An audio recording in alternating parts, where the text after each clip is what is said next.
अक्षय कुमार ने पिछले 22-23 सालों में 120 से ज़्यादा फिल्में की हैं और फिल्म इंडस्ट्री में आने से पहले भी इन्होंने अपनी लाइफ में बहुत पापड़ बेले थे। अक्षय का एक समय पर एज अ शेफ काम करना तो ऑलमोस्ट सबको पता है, लेकिन जो ज़्यादातर लोगों को नहीं पता वो ये कि अक्षय बांग्लादेश में काम करते थे, ढाका में, और कलकत्ता में भी काम किया करते थे, और वो मोहम्मद अली रोड पर कुंदन की ज्वेलरी भी बेचते थे जो वो दिल्ली से लेते थे। उनका शुरू से पढ़ाई में ज़्यादा इंटरेस्ट नहीं रहा, इसलिए उन्होंने 12th के बाद पढ़ाई ड्रॉप करके खुद के लिए छोटे मोटे काम करने शुरू कर दिए। वो फिर 4-5 साल के लिए बैंकॉक चले गए और वहाँ उन्होंने काम करने के साथ साथ मार्शल आर्ट्स भी सीखा। उस समय 22,000 रुपये की प्लेन की टिकट होती थी और अक्षय को बैंकॉक भेजने के लिए उनके फादर को किसी से 18,000 का लोन भी लेना पड़ा। फिर उन्हें मुंबई में एक मेट्रो गेस्ट हाउस नाम के रेस्टोरेंट में जॉब मिल गई, तो वो वहाँ चले गए और उसी रेस्टोरेंट के ऊपर उन्हें एक कमरा भी दे दिया गया था जिसमें 5-6 लड़के स्टे करते थे।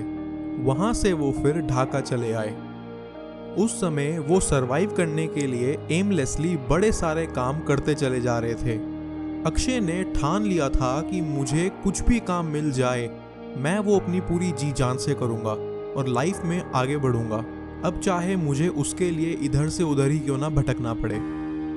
अक्षय ने मुंबई में शाम को कुछ स्टूडेंट्स को मार्शल आर्ट्स सिखाना शुरू करा और एक दिन उन्हीं में से किसी एक स्टूडेंट ने उनका नाम मॉडलिंग असाइनमेंट के लिए रिकमेंड कर दिया और उन्हें वो मॉडलिंग असाइनमेंट भी मिल गया।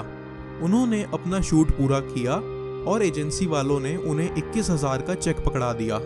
तब उन्हें ये रियलाइज़ हुआ कि यार मैं महीना भर काम करके 6,000 रुपये तक कमा पाता हूँ और यहाँ इन लोगों ने मुझे एसी रूम में बिठा के 2 दिन शूट करवाया और इसके मुझे 21,000 रुपये दे दिए। वही एक मोमेंट था जब उन्होंने अपने अंदर ये डिसाइड कर लिया था कि अब मुझे किसी तरह से इसी काम में सेट होना है।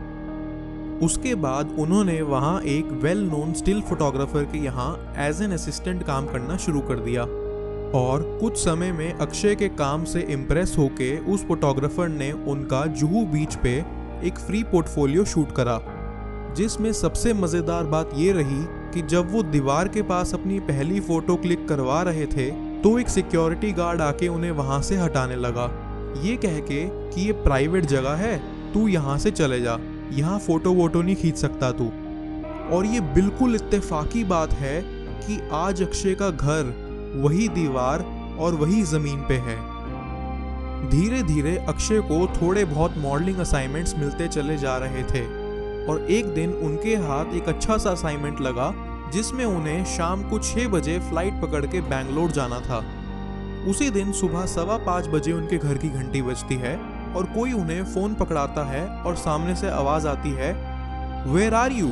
You know it is very unprofessional people like you and that's why you'll never be able to work. तब उन्हें पता चला कि सुबह 6 बजे की फ़्लाइट थी। उसके बाद वो रोए और बाकायदा उनसे विनती की कि मैं आ रहा हूँ, मैं अभी आता हूँ, आप प्लीज़ समझिए, मैं मोटरसाइकिल पे आता हूँ और मैं छोड़ दूंगा, मोटरसाइकिल वहीं छोड़ दूंगा। और ऑब्वियसली जब तक वो पहुंचे फ्लाइट निकल चुकी थी। उस समय उन्हें बहुत बुरा लग रहा था कि मैं सही वक्त पे पहुंच नहीं पाया और मेरी समझने में गलती हो गई।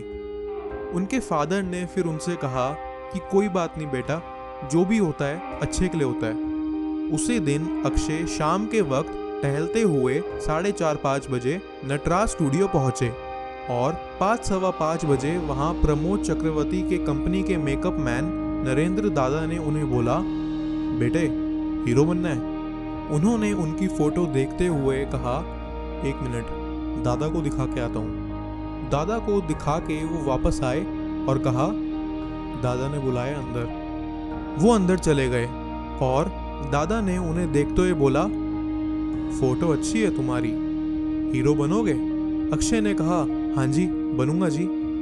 दादा ने उसी समय एक चेक साइन किया 5,001 रुपये का और उन्हें देते हुए कहा कि मैं 3 फिल्में बनाऊंगा आपके साथ और ये मेरी तरफ से आपकी पहली फिल्म का साइनिंग बोनस। और यहाँ ये भी एक इत्तेफाकी बात है कि अक्षय ने चेक लिया और उस समय 6 बजे हुए थे।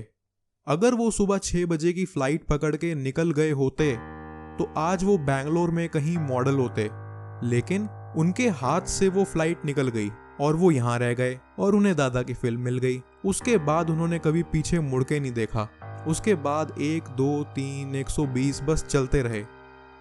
अक्षय का कहना है कि आप बस अपना काम करते रहिए, काम करते रहिए, काम करते रहिए, कहीं ना कहीं नतीजा जरूर पड़ा हुआ है।